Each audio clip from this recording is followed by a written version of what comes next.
Bonjour, bonsoir, chers internautes.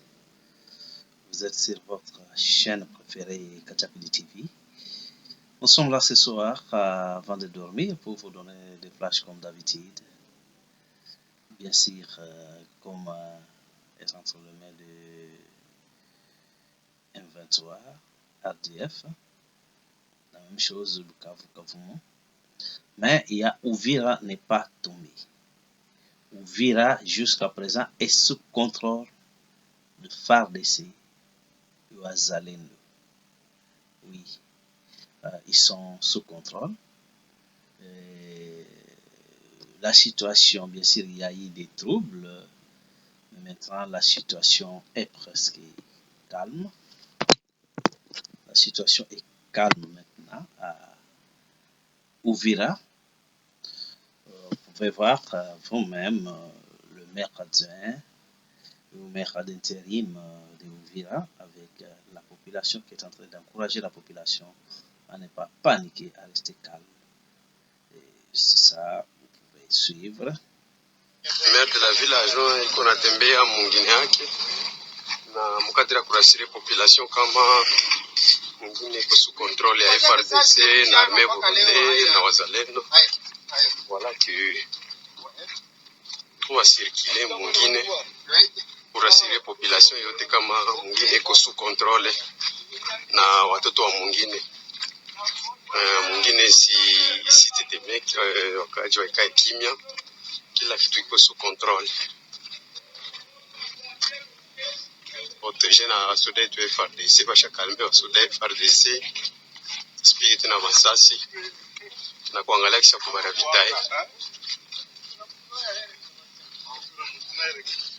Ça va, vous avez vu vous-même que le maire adjoint qui assume l'intérim du maire était sur terrain en train d'encourager la population, les militaires ainsi que tant d'autres, la population pour rester calme. Oui, nous vous disons aujourd'hui, l'Union européenne emboîte les pas aux États-Unis pour des sanctions. Vous le savez très bien que les États-Unis a sanctionné James Kabarebe et Laurent Kanyuka. James Kabarebe qui est le ministre chargé des relations régionales, tout ça, et ainsi que Laurent Kanyuka qui est le porte-parole du M23, donc on les a sanctionnés. C'est comme ça que l'Europe s'y emboîte les pas pour les sanctions, bien que tous demandent au M23 RDF de quitter la RDC, de libérer les zones occupées sans condition. Mais il y a aussi des sanctions qui commencent à tomber de part et d'autre. L'Union européenne arrête de suspendre la coopération avec le Rwanda sur le minerai ainsi que la coopération militaire aide militaire de 20 millions d'euros chaque année. Donc voilà le résultat du terrain.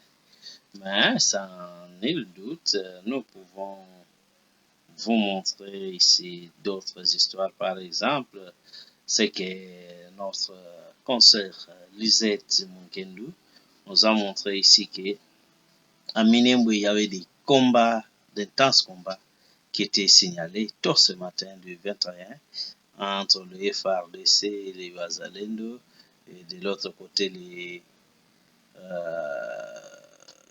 Turaneo et Red Tabara qui sont tous alliés au RDF AFC dans le village de Kianama et Evomi et aux environs de la cité de Minembwe dans le territoire de Fizi.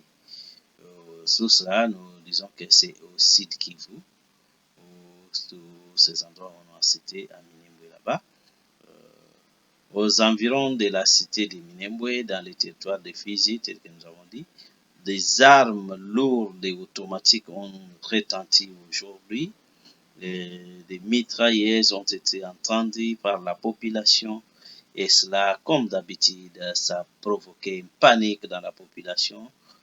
Il y a eu un déplacement massif de la population qui quitte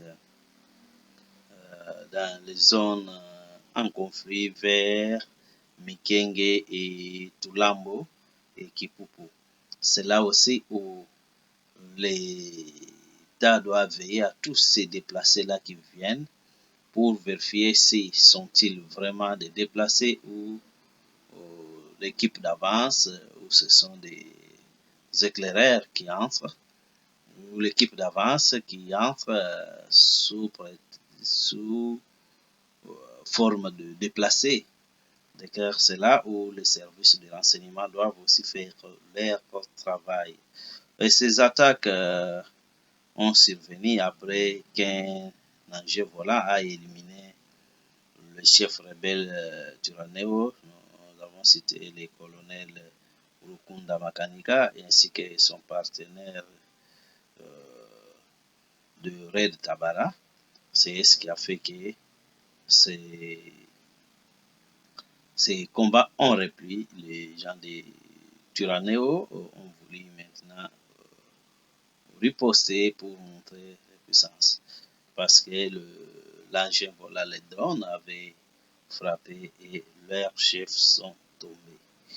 Oui, c'est ça tel qu'on nous montre aussi que nous devons retenir qu'après l'Allemagne, le Royaume-Uni, l'Union européenne avait convoqué à son tour l'ambassadeur du Rwanda auprès de 27 et le gouvernement rwandais a immédiatement retiré toutes les troupes de RDF du territoire de la RDC et cessé de soutenir le M23 et tout autre groupe armé. Oui, c'est ça les infos que nous avons voulu vous partager ce soir. Mais on nous montre sur les plans, là c'est sur le plan sécurité. Sur le plan sport, Martin Bakole s'est envolé aujourd'hui pour un combat prévu demain. Bakole va s'affronter devant un adversaire de taille, l'ancien champion du monde où il va affronter. Et avant de partir, Bakole, c'est-à-dire l'ancien champion du monde Joseph Parker, c'est celui-là que Bakole va affronter. Avant de partir, ce dernier cherche à revenir sur la scène, à récupérer parce qu'il a été battu dernièrement.